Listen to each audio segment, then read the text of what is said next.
Perkenalkan, kami dari mahasiswa Fakultas Hukum Universitas Nusa Cendana.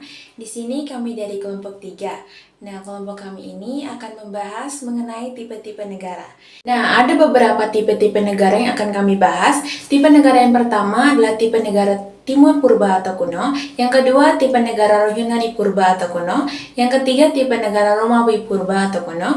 Yang keempat, tipe negara Abad Pertengahan. Dan yang kelima atau yang terakhir adalah tipe negara hukum.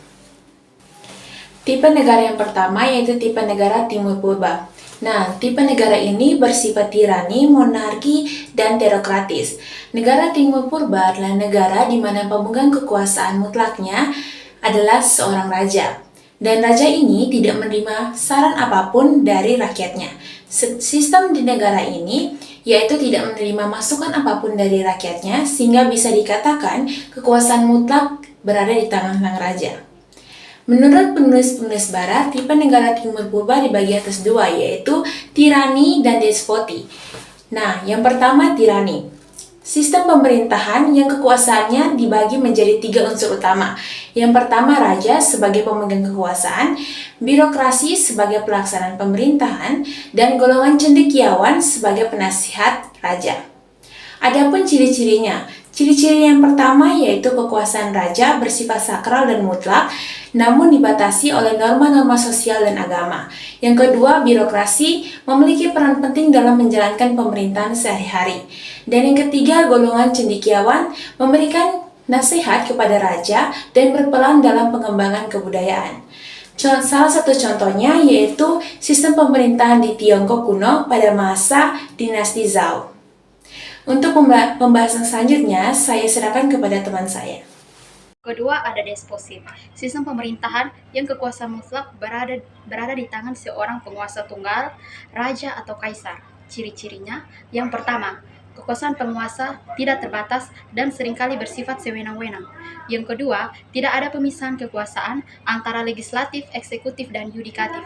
Yang ketiga, masyarakat umumnya berada dalam kondisi tertindas. Contohnya, sistem pemerintahan di Mesir kuno pada masa pemerintahan para Firaun. Selanjutnya adalah tipe negara Yunani Purba, yaitu mempunyai tipe sebagai negara kota. Negara kota atau polis adalah bentuk negara yang berkembang di Yunani Purba, terdiri dari kota dan wilayah sekitarnya yang berfungsi sebagai unit politik yang mandiri. Setiap polis memiliki pemerintahan, hukum, dan sistem sosial yang terpisah. Selanjutnya mempunyai ciri-ciri. Yang pertama, kemandirian, yaitu setiap polis memiliki pemerintahan dan perundang-undangan sendiri. Yang kedua, ukuran kecil, yaitu biasanya terdiri dari satu kota utama dan daerah sekitarnya. Dan yang ketiga, yaitu keanekaragaman sistem pemerintahan, yaitu beberapa polis dipimpin oleh tiran, aristokrat, atau demokrasi langsung. Contoh negara polis yang pertama Athena, yaitu dikenal dengan sistem demokrasi langsungnya di mana warga negara berpartisipasi langsung dalam pemerintahan. Yang kedua Sparta, yaitu menggunakan sistem militeristik dengan pemerintahan oligarki yang dipimpin oleh 2 raja. Dan yang ketiga yaitu setiap polis memiliki identitas budaya yang unik namun tetap berbagi bahasa, agama, dan tradisi yang sama. Di sini saya akan menjelaskan tentang tipe negara Romawi Purba. Tipe negara Romawi Purba mempunyai tipe sebagai monarki atau kerajaan. Tipe dari negara Romawi Purba digambarkan sebagai suatu imperium yang mempunyai wilayah yang luas sekali karena jajahannya. Pemerintahan pertama kali dalam kerajaan Romawi adalah berbentuk monarki atau kerajaan. Pemerintahan monarki ini didampingi oleh sebuah perwakilan yang anggotanya terdiri dari kaum ningrat.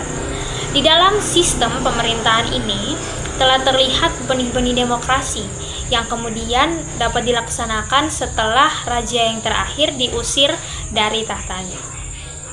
Pada waktu itu terjadi pertentangan antara kaum ningrat dengan rakyat di bawahnya. Pertentangan tersebut diselesaikan melalui undang-undang yang bernama Undang-Undang 12 Meja.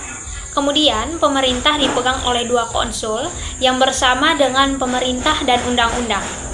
Dengan demikian, negara Romawi telah berubah bentuk dari kerajaan ke bentuk demokrasi.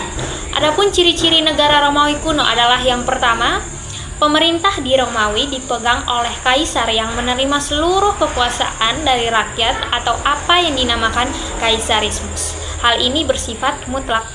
Yang kedua, pemerintahannya lebih mendominasi negara atau bangsa lain.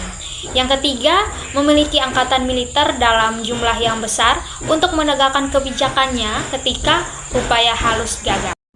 Baik, yang berikut ada tipe negara abad pertengahan, mempunyai tipe yang feodalistis. Abad pertengahan merupakan abad setelah jatuhnya Imperium Romawi yang sejalan dengan runtuhnya ketatanegaraan, sehingga kekuasaan agama Kristen makin berkembang dan menggantikan sistem ketatanegaraan menurut gereja. Tipe negara abad pertengahan ialah feodalistis, berdasarkan hak perseorangan yang mutlak. Tetapi dalam perkembangannya, hak milik tidak lagi mutlak, tetapi hak milik mempunyai kewajiban untuk mengabdi kepada kepentingan umum. Ciri khas tipe negara pada abad pertengahan adalah A. Teokratis, B. Feodalisme, C. Dualisme dalam bernegara, yaitu dualisme atau pertentangan antara satu penguasa dengan rakyat, dua pemilik dan penyewa tanah, atau yang menyebabkan timbulnya feodalisme. Yang ketiga, negarawan dan gerejawan, atau yang menimbulkan sekularisme. Akibat adanya dualisme ini, timbul keinginan dari rakyat untuk membatasi hak dan kewajiban raja dan rakyat. Hal ini dikemukakan oleh aliran monarkomaghan atau golongan anti raja yang mutlak. Perjanjian yang mereka sepakati diletakkan dalam leges fundamentalis yang berlaku sebagai undang-undang. Yang berikut, tipe negara hukum. Mempunyai dua tipe jika ditinjau dari sisi hukum, yaitu yang pertama, tipe negara polisi atau negara penjaga malam. Adalah sistem di mana negara berfungsi untuk menjaga ketertiban dan keamanan masyarakat. Yang kedua, tipe negara hukum adalah negara yang berdasarkan pada hukum, di mana hukum mengatur semua aspek kehidupan masyarakat dan kekuasaan negara. Penjelasannya tentang tipe negara polisi. Dalam tipe ini, pemerintah memiliki kekuasaan absolut dan bertanggung jawab untuk melindungi warganya dari ancaman, baik internal maupun eksternal. Negara ini menekankan pada penegakan hukum dan pengaturan sosial dengan fokus pada stabilitas dan ketertiban, seringkali melalui kekuasaan militer atau polisi. Contoh negara dengan tipe ini termasuk absolut, di mana penguasa memiliki kontrol penuh atas semua aspek pemerintah, misalnya negara Austria, Prancis, Brunei Darussalam, serta Amerika Serikat. Ciri-ciri utama dari negara polisi meliputi, yaitu yang pertama, monarki absolut, yaitu kekuasaan terpusat pada penguasa tunggal yang memiliki otoritas penuh. Yang kedua, fungsi penjaga malam, yaitu negara berperan sebagai penjaga ketertiban dan keamanan, menjaga stabilitas sosial. Yang ketiga, penyelenggara negara positif dan negatif, yaitu mengatur kehidupan masyarakat dan menolak ancaman terhadap negara. Yang keempat, pengawasan ketat, yaitu tindakan pemerintah seringkali melibatkan pengawasan yang ketat terhadap warga untuk mencegah gangguan. Yang berikut, negara polisi mengelola kekuasaan melalui beberapa mekanisme utama, yaitu yang pertama, pembagian kekuasaan, yaitu memisahkan kekuasaan antara eksekutif, legislatif, dan yudikatif untuk mencegah penyalahgunaan wewenang. Yang kedua, pengawasan dan akuntabilitas, yaitu menggunakan media, lembaga pengawasan, dan partisipasi publik untuk memastikan pemerintah bertindak sesuai hukum dan transparan. Yang ketiga, kebijakan responsif, yaitu menyesuaikan kebijakan berdasarkan perubahan sosial, ekonomi, dan krisis untuk memenuhi kebutuhan masyarakat.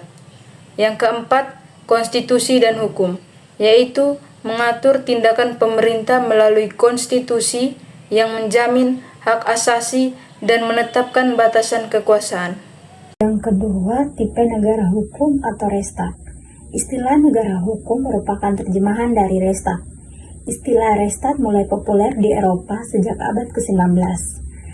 Restat lahir dari suatu perjuangan menentang absolutisme. Adapun ciri-ciri dari tipe negara hukum atau Restat adalah yang pertama, adanya Undang-Undang Dasar Konstitusi yang memuat ketentuan tertulis tentang hubungan antara penguasa dengan rakyat. Yang kedua, adanya pembagian kekuasaan negara. Yang ketiga, diakui dan dilindungi hak-hak kebebasan rakyat. Ciri-ciri tersebut menunjukkan bahwa ide pokok dari Restat adalah adanya pengakuan dan perlindungan terhadap hak asasi manusia yang bertumpu pada prinsip kebebasan dan persamaan. Ya baik, di sini saya menambahkan penjelasan sedikit tentang fungsi utama dari negara hukum untuk melindungi hak-hak asasi manusia, menjamin keadilan dan mencegah penyalahgunaan kekuasaan. Tipe negara hukum itu ada 3. Yang pertama itu tipe negara hukum material, yang kedua itu tipe hukum formal, yang ketiga tipe negara hukum sosial. Tipe negara hukum material itu dia berfokus pada substansi atau materi hukum. Contohnya negara yang menjamin kesejahteraan rakyat dengan hukum yang berpihak pada keadilan sosial. Yang kedua itu ada negara hukum formal. Itu dia berfokus pada prosedur atau bentuk hukum. Contohnya negara yang mementingkan sistem peradilan yang adil dan transparan. Yang ketiga, negara hukum sosial. Dia itu menekankan pada tujuan untuk mencapai kesejahteraan sosial dan keadilan sosial melalui hukum. Contohnya, negara yang mengimplementasikan hukum untuk memperbaiki kondisi sosial ekonomi masyarakat. Jadi, negara hukum memiliki peran penting dalam menciptakan keadilan dan melindungi hak asasi manusia. Berbagai tipe negara hukum memiliki fokus yang berbeda, namun semuanya bertujuan untuk menciptakan sistem yang adil dan sejahtera bagi masyarakat.